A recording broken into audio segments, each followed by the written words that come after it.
सुप्रभात बच्चों, मैं खुशबू झा वर्ग 8 में आप सभी का स्वागत करती हूँ। आज हम लोग पढ़ेंगे हिंदी वचन कक्षा 8 के पाठ 5, जिसके शीर्षक का नाम है चिट्ठियों की अनूठी दुनिया। इससे पीछे वाले वीडियो में हम लोग पाठ 4 तक पढ़ चुके थे, इसलिए आज हम लोग पढ़ेंगे पाठ 5। देखिए बच्चों, इसके लेखक का नाम है अरविंद कुमार सिंह।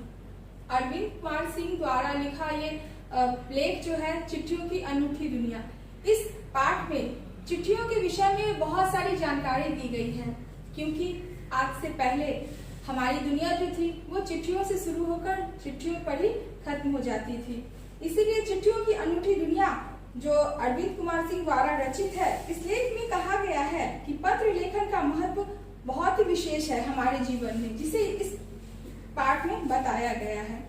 पत्रों की दुनिया बहुत ही विचित्र होती है।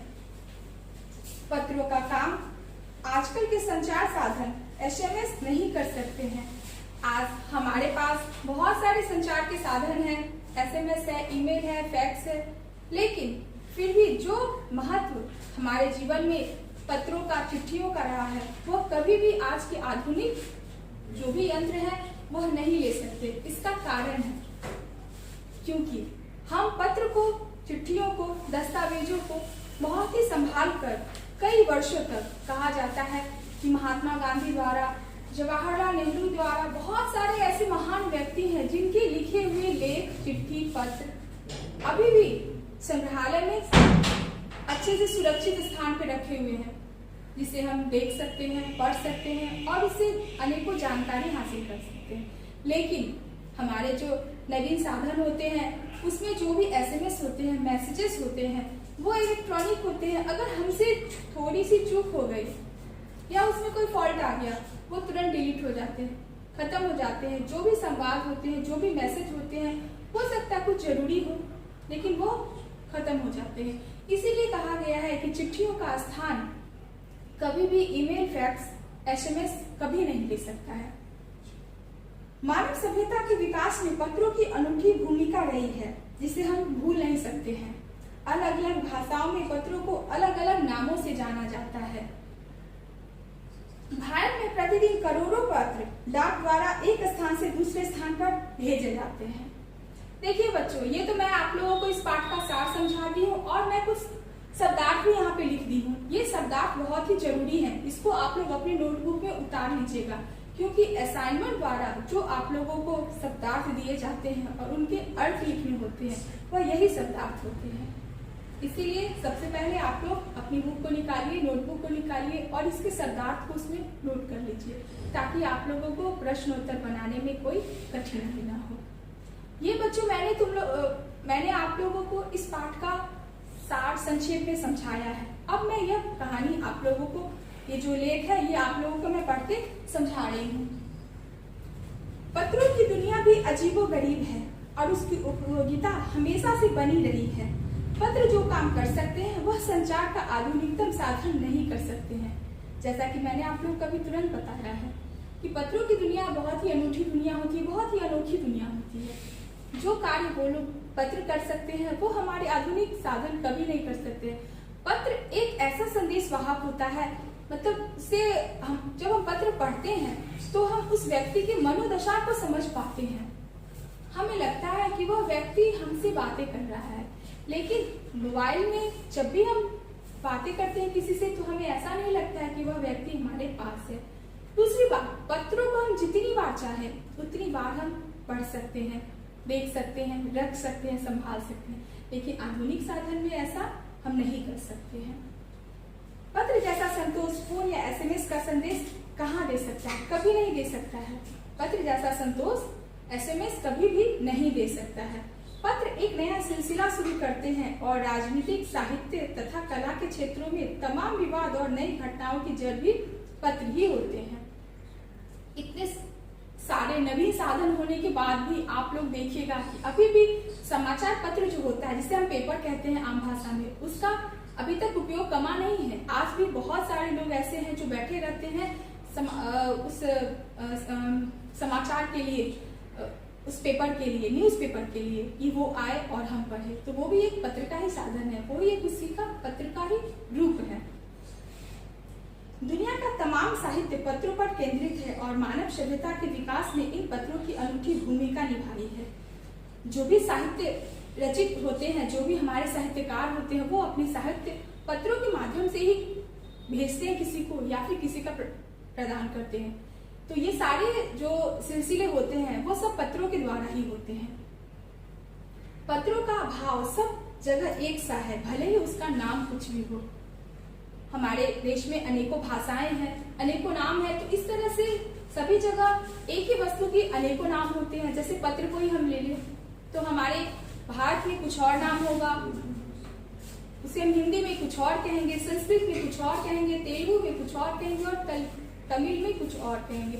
लेकिन इन सभी के बावजूद पत्र का जो भाव होता है वो कमता नहीं है। वो हर व्यक्ति के लिए, हर भाषा में, चाहे वो किसी भी भाषा में हो, वह भाव एक से रहते हैं, उसका महत्व एक सा रहता है, उसकी लोकप्रियता नहीं कमती है। जैसे देखिए, पत्र को उर्दू में खत कहा जाता है, संस्कृत में पत्र कहा जाता है, कन्नड़ में कागज कहते हैं। ध्यान से देखिए बच्चों, ये हो सकता है आप लोग के असाइनमेंट में भी क्वेश्चन आ जाए कि किस भाषा में पत्र को क्या कहते हैं, इसीलिए आप इसको अच्छे से अंडरलाइन कर लीजिएगा अपनी बुक में और उसको ध्यान से पढ़िएगा, ठीक है ना। कन्नड़ में पत्र को क्या कहते हैं? कागज। ध्यान से सुनिए, कन्नड़ में पत्र को कागज कहते हैं और तेलुगु में उत्तरम कहते हैं, उत्तरम, जाबू और लेख। तेलुगु में उत्तरम, जाबू और लेख कहते हैं और तमिल में कड़ित कहा जाता है, ठीक है ना। मैंने आप लोगों को पत्रों के अनेकों भाषाओं में अनेकों नाम बता दिए। पत्र यादों को सहेज कर रखते हैं। पत्र को हम जब भी संभाल के रखते हैं, जब भी हम उस पत्र को खोलते हैं, उलटते हैं, पढ़ते हैं, हमारी यादें ताजा हो जाती है। इसीलिए पत्रों को हम सहेज कर रख सकते हैं। इसमें किसी को कोई संदेह नहीं है। हर एक की अपनी पत्र लेखन कला है और हर एक के पत्रों का अपना दायरा है। इसमें कोई संदेह नहीं है कि हम इसे सहेज कर रख सकते हैं या नहीं, क्योंकि हम इसे सहेज कर रख सकते हैं सुरक्षित, चाहे कितने वर्षों तक भी हम उसको जितना संभालेंगे उतना रहेगा। लेकिन हर व्यक्ति के लेखन की एक अलग कला होती है, एक अलग, जिसको हम राइटिंग कहते हैं, तरीका कहते हैं।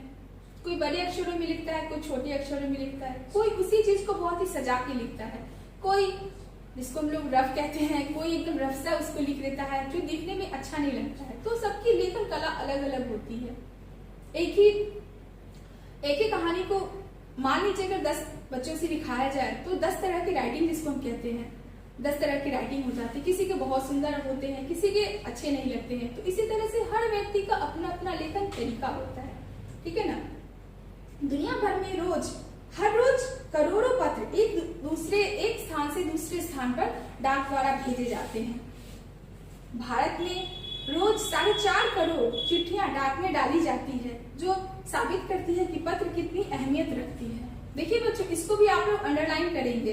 4.5 करोड़ चिट्ठियां, कितनी चिट्ठियां? 4.5 करोड़ चिट्ठियां प्रतिदिन डाक में डाली जाती है।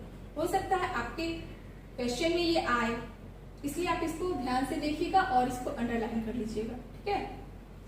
पंडित जवाहरलाल नेहरू सन 1953 में सही ही कहा था कि हजारों सालों तक संचार का साधन केवल हरकारे या फिर तेज घोड़े रहेंगे। देखिए बच्चों, हरकारे का यहाँ पे मैंने आप लोगों का लिख दिया है, क्या अर्थ होता है। सबसे पहले ये सबसे प्राचीन है। चिट्ठियां संदेश वाहन का जो आपसे अगर पूछा जाए कि सबसे प्राचीन साधन कौन सा है, तो आप लोग लिखिएगा हरकारे। हरकारे में क्या होता है, एक व्यक्ति एक स्थान से दूसरे स्थान तक भाग के पैदल ही, क्योंकि उस समय में हमारे पास आवागमन का साधन नहीं था, तो व्यक्ति जो होता था वो अपने हाथों में संदेश को पकड़ता था और दौड़ कर दूसरे स्थान तक उस संदेश को पहुंचाता था। इसके बाद घोड़े आए, घोड़े पर व्यक्ति बैठते थे और तब उसको एक स्थान से दूसरे स्थान पर पहुंचाया जाता था। लेकिन सबसे प्राचीन साधन अगर पूछा जाए तो आप लोग हरकारे लिखिएगा, ठीक है। देखिए ये सारे जो वर्ड है, ये सारे जो वाक्य है बहुत ही महत्वपूर्ण है, इसलिए मैं बार बार इन पर जोर देकर आप लोग को समझा रही हूँ। आगे आप लोग जब अपना असाइनमेंट देखिएगा तो आप लोग समझ जाइएगा इस बात को। उसके बाद पहिए आए, पर रेलवे और तार से भी भारी बदलाव आया। तार ने रेलों से भी तेज गति से संवाद पहुंचाने का सिलसिला शुरू किया। अब देखिए, तार एक तरह का पत्र ही होता था जिसपे मतलब टिकट नहीं लगा होता था, और वो जो होता था ना सबसे पहले मतलब बहुत ही तेज गति से पहुंचाया जाता था। इसका मेन जो होता था उद्देश्य ये होता था कि तार में हमेशा वो ऐसी मतलब ऐसे संदेश भेजे जाते थे जो बहुत ही जल्दी हो, बहुत ही महत्वपूर्ण हो, जिसे पहुंचाना बहुत जल्दी हो, आवश्यक हो, इसलिए तार को आदमी भेज देता था जो पत्र से पहले पहुंचा दिया जाता था। अब टेलीफोन, वायरलेस और आगे रेडार दुनिया बदल रहा है। उसके बाद आया टेलीफोन, वायरलेस और रेडार, जो दुनिया बदल रही है। अब टेक्नोलॉजी धीरे धीरे डेवलप कर रही है, तो बहुत सारे संचार साधन जो है वो इसमें सम्मिलित होते जा रहे हैं। लेकिन अगर हम प्राचीन बातें करेंगे तो प्राचीन में हमारे यही सब आएंगे, पत्र आएंगे। पिछली शताब्दी में पत्र लेखन ने एक कला का रूप ले लिया। डाक व्यवस्था में के सुधार के साथ पत्रों को सही दिशा देने के लिए विशेष प्रयास किए गए हैं। पिछली शताब्दी में पत्र लेखन जो है वो कला उसमें विकसित मतलब विकास ज्यादा हुआ है और डाक व्यवस्था में सुधार आया है।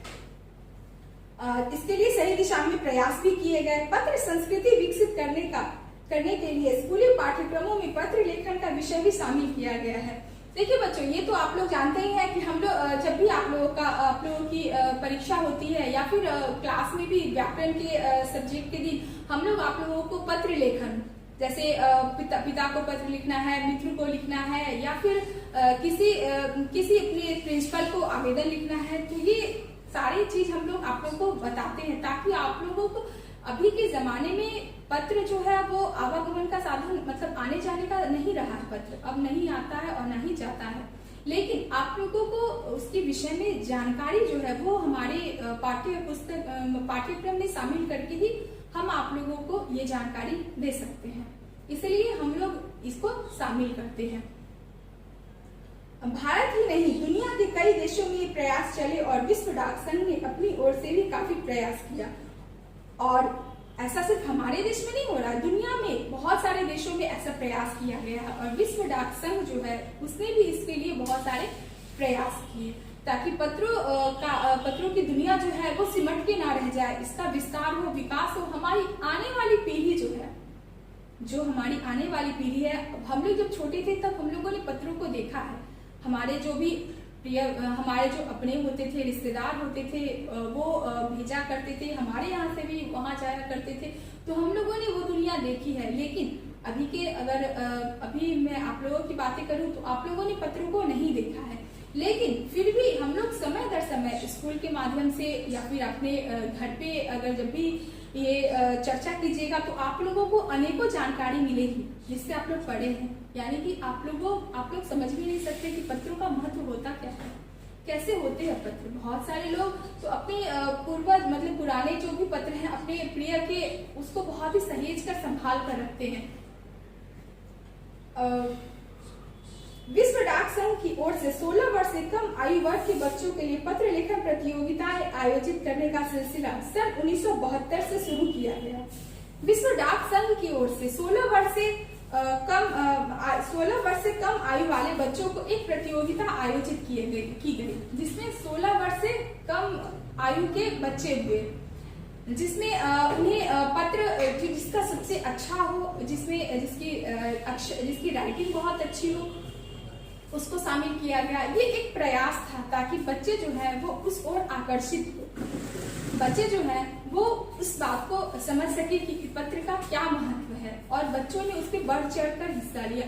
क्योंकि जब बात आती है प्रतिस्पर्धा की, प्रतियोगिता की, एक दूसरे से आगे निकलने की, तो बच्चे जो होते हैं उसमें अपनी जी जान से मेहनत करते हैं। हमारे विद्यालय में आप लोग ऐसा ही होता है ना, जैसे देखिए जब बच्चे एक क्लास से दूसरी क्लास में जाते हैं उनके मन में क्या होता है कि हम दूसरे बच्चों से आगे हैं, और वो क्या करते हैं जी जान से मेहनत करते हैं पढ़ने के लिए, और तब उन्हें लगता है कि मेरा नॉलेज से पीछे ना हो जाए, यानी कि मैं उससे आगे आऊं, मुझे ज्यादा मार्क्स मिले। तो प्रतियोगिता में भी यही होता है, बच्चे जो होते हैं अपने दिल से मेहनत करते हैं ताकि मैं जो भी प्रतियोगिता करूं उसे मैं अव्वल आऊं, मैं पीछे न रह जाऊं।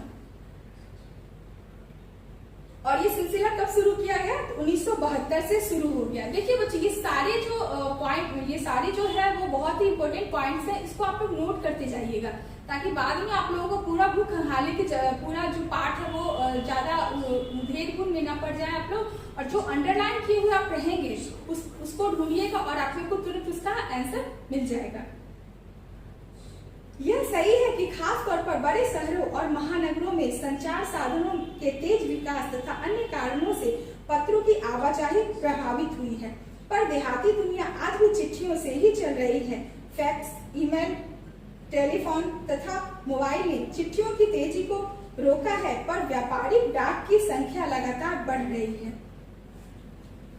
टेलीफोन, फैक्स, ईमेल होने से पत्रों की जो दुनिया थी वो थोड़ी कमी है, लेकिन खत्म नहीं हुई है। हम ये नहीं कह सकते हैं कि बंद हो गई है।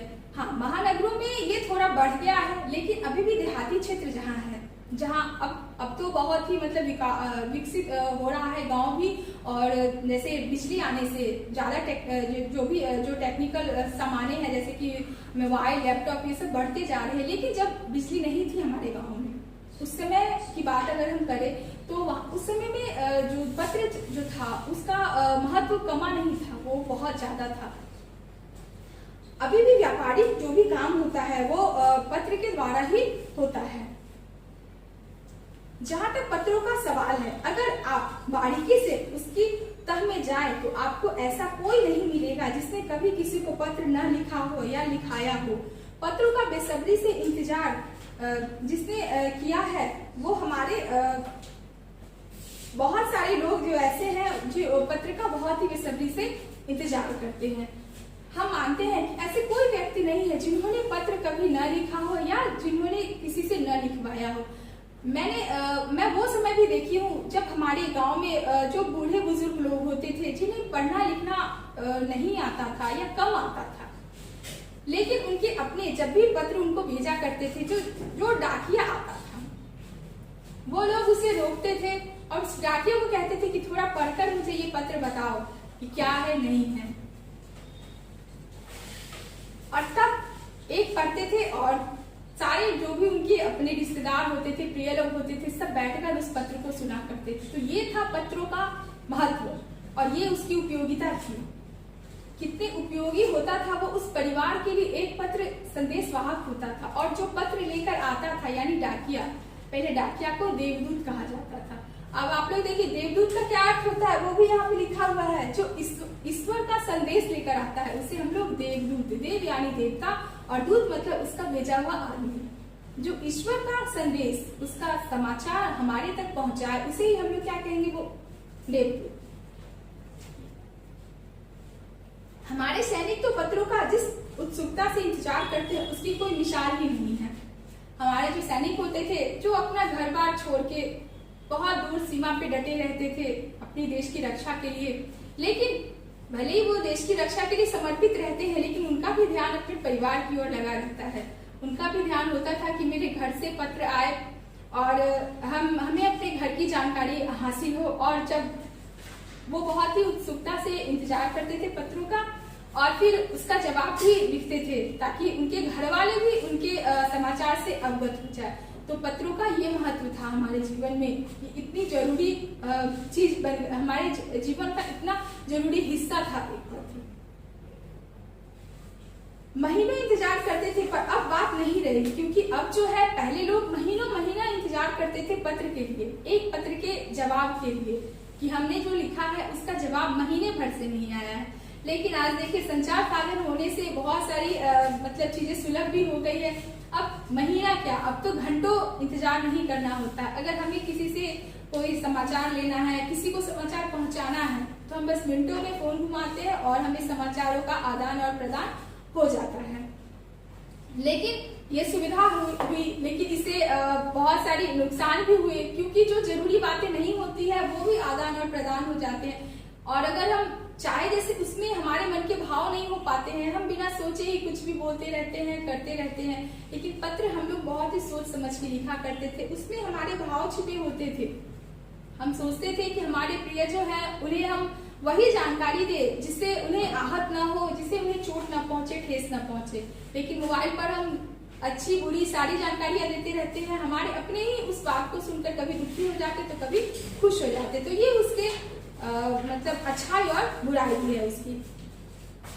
अब देखिए, परिवहन साधनों के विकास ने दूरी बहुत ही घटा दी है। पहले लोगों के लिए संचार का इकलौता साधन चिट्ठी ही था, पर आज और भी साधन विकसित हो चुके हैं। पहले संचार का एक मुख्य साधन क्या था? चिट्ठी, पत्र।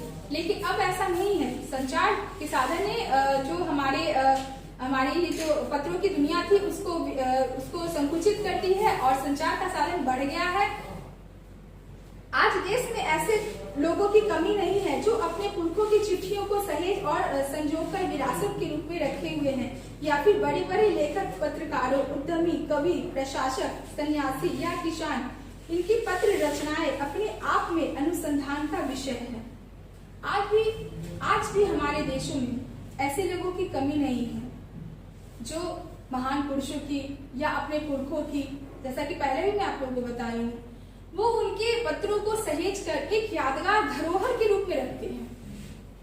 पत्र को बहुत सारे लोग एक धरोहर के रूप में भी रखते हैं, जैसे दस्तावेज जो जरूरी कागजात होते हैं हमारे, उसमें संभाल के पत्र को रखा जाता है। हमारे बहुत सारे लेखक जो अपने साहित्य की रचना करते थे, कवि, हमारे नेता, सन्यासी, जो भी पत्रकार लोग होते थे, वो बहुत सारी ऐसी चीजों को सहेज कर रखते थे जिससे उन्हें तो जानकारी मिलेगी और आगे आने वाली पीढ़ी को भी उससे उसकी जानकारी मिल सके। तो ये था उसके महत्व। अगर आज जैसे संचार साधन होते तो पंडित नेहरू अपनी पुत्री इंदिरा गांधी को फोन करते और तब पिता के पत्र पुत्री के नाम नहीं लिखे जाते।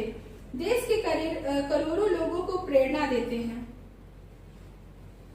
जवाहरलाल नेहरू जी ने अपनी पुत्री जो इंदिरा गांधी थी उनको एक पत्र लिखा था, और जिसके पत्र का जो नाम था वो था पिता का पत्र पुत्री के नाम।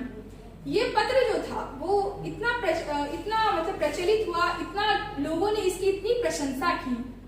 एक पिता कैसे अपनी पुत्री को जीवन की राह पे आगे बढ़ने के लिए प्रेरित करता है और उसे अपनी दुनिया, अपने समाज में एक अस्तित्व बनाने के लिए, समाज से लड़ने के लिए और आगे बढ़ने के लिए कैसे प्रेरणा देता है, ये सब जानकारी इस पत्र में लिखी हुई थी। और ये पत्र जो थी वो बहुत लोगों ने इससे बहुत सारी इसको प्रेरणा स्रोत समझा जाने लगा। लोग इसे बहुत ही मतलब एक अच्छे ढंग से पढ़ा करते थे और इससे बहुत सारी ज्ञान की बातें लिया करते थे। लेकिन बच्चों देखिए, अगर अब वाला साधन इस समय में होता तो अगर नेहरू जी अपनी पुत्री को फोन करते, इंदिरा जी को, और उनसे बातें करते, तो क्या हम उसे संभाल कर रख पाते? क्या ये पत्र इतना प्रचलित होता जितना पहले था? नहीं हो पाता। हम संभाल ही नहीं पाते। साल, 2 साल, 5 साल, 10 साल संभालते। लेकिन देखिए, इतनी वर्षों तक संभालना असंभव है। तो ये क्वेश्चन भी बहुत ही इम्पोर्टेंट है कि जवाहरलाल नेहरू जी ने जो पत्र लिखा था अपनी पुत्री यानी इंदिरा गांधी को, वो पत्र किस नाम से प्रसिद्ध हुई थी? तो याद रखिएगा, पिता का पुत्र पुत्री के नाम। ठीक है, इसमें लिखा हुआ, इसको आप लोग ले लीजिएगा।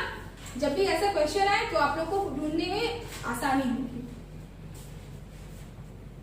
पत्रों को तो आप सहेज कर रख लेते हैं, पर एसएमएस संदेशों को आप जल्दी ही भूल जाते हैं। कितने संदेशों को आप सहेज कर रख सकते हैं? पत्र को तो हम सहेज कर रख लेते हैं, लेकिन एसएमएस को हम लोग सहेज कर नहीं रख पाते हैं। मैंने कहा कुछ दिनों तक आप उसको सहेज सकते हैं, लेकिन फिर वो अपने आप डिलीट हो जाता है। कोई टेक्निकल प्रॉब्लम हो या फिर आपसे ही भूल से हो जाए तो ऐसा हो जाता है। लेकिन पत्र में ऐसा नहीं होता। पत्र को हम जहां रख देंगे सहेज कर, वो वहां पे पड़ी रहेगी। वो चलती फिरती नहीं है, निर्जीव चीज है, तो वो चलेगी फिरेगी नहीं और अपने आप कोई काम नहीं करेगी। तो उसे हम बहुत ही अच्छे ढंग से संभाल सकते हैं। तमाम महान हस्तियों की तो सबसे बड़ी यादगार या धरोहर उनके द्वारा लिखे गए पत्र ही है। जो भी हमारे महान हस्ती हैं, चाहे वो राजनीतिक क्षेत्र से हो, कला क्षेत्र से हो, साहित्य क्षेत्र से हो, चाहे वो किसी क्षेत्र से हो, हमारे इतिहास से जुड़े हुए, वो सारे व्यक्तियों की जो भी महान कृतियां हैं, उनके विषय, उनके जो पत्र होंगे, उनकी जो जानकारियां हैं, वो पत्रों के द्वारा बहुत ही दिनों से संभाल के रखी हुई हैं, जिससे अनेक लोग प्रेरणा पा चुके हैं, जानकारी ले चुके हैं। और आगे भी लेते रहेंगे। भारत में इस श्रेणी में राष्ट्रपिता महात्मा गांधी की सबसे आगे रखा जा सकता है। दुनिया के तमाम संग्रहालय जानी मानी हस्तियों के पत्रों का अनूठा संकलन भी है। दुनिया के जितने भी संग्रहालय, जिसको हम म्यूजियम भी कहते हैं, उसमें अगर आप देखिएगा बच्चों, तो बहुत सारे महान व्यक्ति जो होते हैं उनके बहुत सारे पत्र संग्रहित करके वहां पे रखे गए हैं, ताकि जो भी पर्यटक उसको देखने जाए, जो भी बच्चे उसको देखने जाए या फिर बड़े जो भी उसको देखे, उसको पढ़े, उससे बहुत सारी ज्ञान की बातें हासिल करे, वो समझे कि उस समय में क्या हुआ था, उनकी मनोदशा क्या थी, जो महान व्यक्ति थे वो उनके विचार क्या थे, कैसे थे। इस तरह से उन्हें बहुत सारी जानकारियां हासिल होती है। तो पत्रों को सहेज कर रखने का सबसे महत्वपूर्ण जो एक उद्देश्य है वो यही है, उससे बहुत सारा लाभ भी होता है। तमाम पत्र देश काल और समाज को जानने समझने का असली पैमाना है। तमाम जितने भी पत्र हैं वो देश दुनिया को समझने के लिए, जानने के लिए एक बहुत ही अच्छा स्रोत है, जिससे हमें बहुत सारी जानकारी हासिल होती है। भारत में आजादी के पहले महासंग्राम के दिनों में जो कुछ अंग्रेज अफसरों ने अपने परिवारजनों को पत्र में लिखा, वे आगे चलकर बहुत महत्व की पुस्तक बनकर रह गए। हमारा देश जब आजाद नहीं था, गुलाम था, तो हमारे यहाँ अंग्रेजों का शासन था। तो जो लोग हमारे यहाँ आकर शासन करते थे, उनके परिवार जो थे वो इंग्लैंड में थे, तो उनके भी सब अपने परिवार से जुड़े रहना चाहते हैं। तो वो जो अपने परिवारजनों को, अपनों को जो पत्र यहाँ से लिखा करते थे, तो कुछ तो पहुंच जाते थे, कुछ हमारे यहाँ के जो क्रांतिकारी होते थे वो उनके पत्रों को ही लूट लेते थे और उसको मतलब नहीं पहुंचने देते थे वहां तक। लेकिन उसको कुछ जो हमारे यहाँ के साहित्यकार थे वो उसे जमा करके एक धरोहर के रूप में छोड़ दिए कि चलिए आगे आने वाली पीढ़ी जो होगी वो समझेगी, पढ़ेगी, देखेगी कि जो अंग्रेज थे वो कैसे लिखा करते थे, क्या लिखा करते थे, और इससे एक पुस्तक ही तैयार हो गई। इस पत्रों ने साबित किया कि यह संग्राम कितनी जमीनी मजबूती लिए हुए है, और इन्हीं पत्रों को पढ़कर यह अंदाजा लगाया गया कि ये संग्राम यानी कि जो युद्ध हो रहा था हमारे भारत छोड़ो आंदोलन वाला युद्ध, यानी अंग्रेजों को यहाँ से भगाना है और अपने देश को आजाद करना है। ये जो हमारे जो लोग इसके लिए जो कार्य कर रहे थे, जो कितना ये महत्वपूर्ण था अंग्रेजों के लिए भी और भारतीय के लिए भी। तो ये उन पत्रों के द्वारा भी बहुत मतलब समझ में आ रहा है कि कितना वो युद्ध महत्वपूर्ण था। महात्मा गांधी के पास दुनिया भर से तमाम पत्र केवल महात्मा गांधी इंडिया लिखे आते थे और वे जहां भी रहते थे वहां तक पहुंच जाते थे। महात्मा गांधी के पते के रूप में उस पत्र पर सिर्फ महात्मा गांधी इंडिया लिखा होता था, और महात्मा गांधी कहीं भी जहां भी रहते थे वो वहां, तो महात्मा गांधी के पास जो दुनिया भर के तमाम पत्र आते थे वो सिर्फ महात्मा गांधी इंडिया लिखा होता था उस पत्र पे, और ये उनका पूरा पता होता था। और इतने पते से ही महात्मा गांधी चाहे वो जहां कहीं भी हो उनके पास वो पत्र पहुंच जाता था। कहा जाता है कि पत्र की अगर हम बात करें तो महात्मा गांधी जी को पत्र लिखने में बहुत रुचि थी, और कोई अगर उन्हें पत्र भेजता था उसका जवाब देने में भी जितने तत्पर वो रहते थे उसका कोई मुकाबला नहीं कर सकता था। बहुत ही सतर्क रहते थे। आजादी के आंदोलन की कई अन्य दिग्गज हस्तियों के साथ भी ऐसा ही था। गांधी जी के पास देश दुनिया की बड़ी संख्या में पत्र पहुंचते थे, पर पत्रों का जवाब देने के मामले में उनका कोई जोर नहीं था, उनका कोई मुकाबला नहीं कर सकता था। जितनी तेजी से गांधी जी उस पत्र का जवाब देते थे उतनी तेजी से कोई उन्हें जवाब नहीं देता था। कहा जाता है कि जैसे ही उन्हें पत्र मिलता था उसी समय वे उसका जवाब भी लिख लेते थे। ऐसा भी कहा जाता है कि महात्मा गांधी जी को जब भी पत्र किसी का भी आता था तो वो पढ़ते थे उस पत्र को और उसका जवाब उसी क्षण लिखकर तैयार कर लेते थे। अपने हाथों से ही ज्यादातर पत्रों का वो अपना जवाब दिया करते थे, यानी खुद लिखते थे, दूसरे से नहीं लिखवाते थे। गांधी जी में एक विशेषता थी कि वो पत्र खुद लिखा करते थे, दूसरों से नहीं लिखवाते थे। जब लिखते लिखते उनका दाहिना हाथ दर्द करने लगता था, वो बाएं हाथ से लिखने में जुट जाते थे। अब देखिए बच्चे, वो कितने पत्र लिखा करते थे कि लिखते लिखते उनका दाहिना हाथ दर्द हो जाता था। और तब वो क्या करते थे, अपने बाएं हाथ का इस्तेमाल करते थे। गांधी जी का जब दाहिना हाथ दर्द होने लगे तो वो अपने बाएं हाथों से पत्र का जवाब लिखना शुरू कर देते थे। यानी कि एक दिन वो कितने पत्रों का जवाब दिया करते थे। इसी से हमें पता चल सकता है कि पत्रों की दुनिया कितनी अनूठी थी, कितनी अनमोल थी, जिसकी हम तुलना भी नहीं कर सकते हैं आज के संचार साधनों से। अंदाजा भी हम नहीं लगा सकते हैं कि उस समय के व्यक्ति जो थे उनके जीवन में पत्रों का क्या महत्व था। महात्मा गांधी ही नहीं, आंदोलन के तमाम नायकों के पत्र गांव-गांव में मिल जाते हैं। पत्र भेजने वाले लोग उन पत्रों को किसी प्रशस्ति पत्र से कम नहीं मानते हैं। कई लोगों ने तो उन पत्रों को फ्रेम कराकर भी रख लिया है। सिर्फ गांधी जी के विषय में ही नहीं, जो भी हमारे और आंदोलनकारी थे उस समय में, जो महान व्यक्ति थे, उन सभी के पत्र गांव-गांव में कहीं ना कहीं तुम्हें मिल जाएंगे, जो उन पत्रों को एक दस्तावेज की तरह संभाल के रखे हैं, जहाँ पे हम अपने जरूरी कागजात रखते हैं संभाल के, उस स्थान पे। और कुछ ने तो उसको और भी ऊंचा दर्जा दिया है, यानी उसको फ्रेम करा के अपनी दीवार पे टांग के रखा है। जैसे हम सुंदर सुंदर पेंटिंग चित्र जो होते हैं उसको फ्रेमिंग करा के हम अपने घर में लगाते हैं फोटो फ्रेम की तरह, उस तरह उस पत्रों को फ्रेमिंग करके लगाया गया है। यानी कि जब भी उनकी नजर पड़े उन्हें याद आए कि ये पत्र किसने लिखा है और कैसे लिखा है।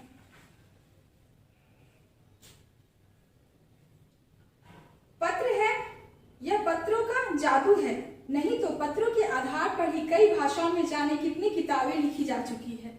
ये पत्र का जादू ही हम कह सकते हैं कि पत्रों के लिए, पत्रों को आधार बनाकर कितने सारे पुस्तक लिखे गए हैं, कितने सारी किताबें तैयार की गई, जिनका आधार क्या होता था, पत्र होता था। वास्तव में पत्र किसी दस्तावेज से कम नहीं होता है।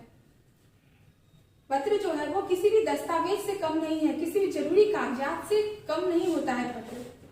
पंत के तो 200 पत्र वचन के नाम और निराला के पत्र हमको लिखियो है कहा, तथा पत्रों के आईने में दयानंद सरस्वती समेत कई पुस्तकें आपको मिल जाएंगे।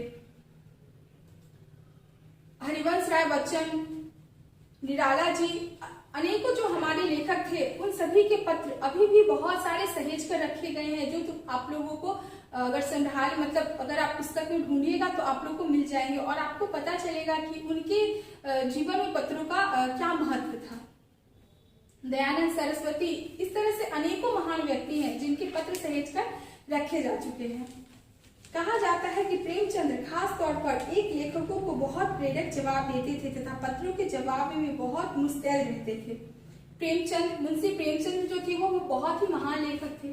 वे भी पत्रों वो भी पत्रों को बहुत महत्व दिया करते थे और जब भी उन्हें पत्र अगर आता था किसी का तो उसका बहुत ही मुस्तैद होकर, एकदम तैयार होकर उसका जवाब लिखा करते थे।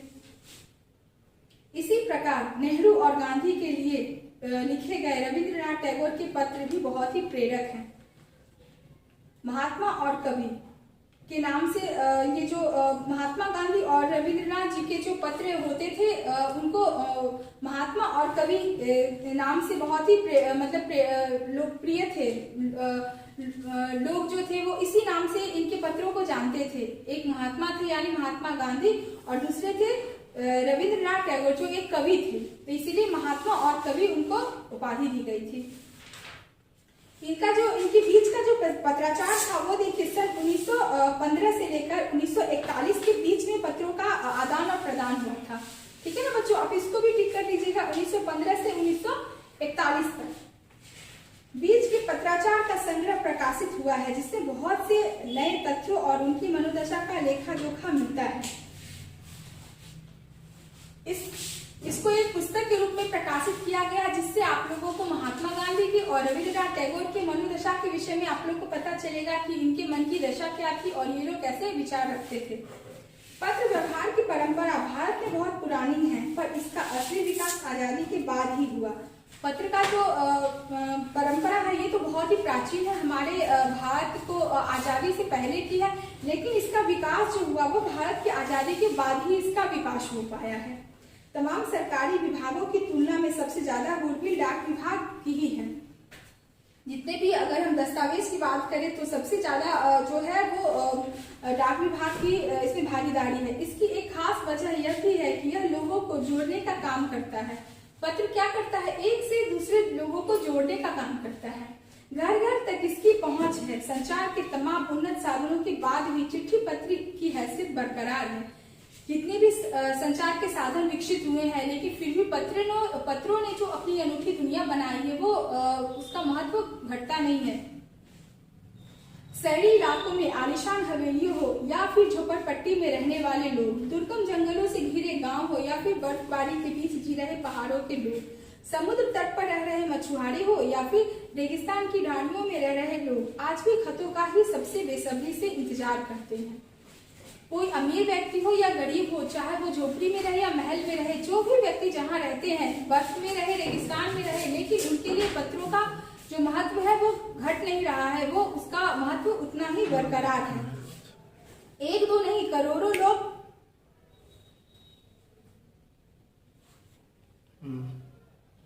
हो गया। क्या हुआ?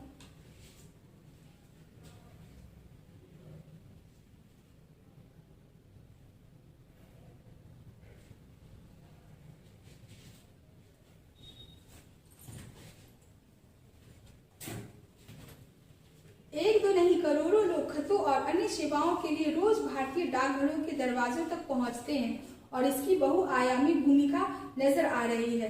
एक दो नहीं करोड़ों लोग जो है वो अपने पत्र के लिए, अपने खतों के लिए डाकघर के इर्द गिर्द घुमा करते हैं। दूर देहात में लाखों गरीब घरों में चूल्हे मनी ऑर्डर अर्थव्यवस्था से ही चलते हैं। मनी ऑर्डर का अर्थ भी मैं यहाँ पे लिख दी हूँ, आप लोग देख लीजिएगा।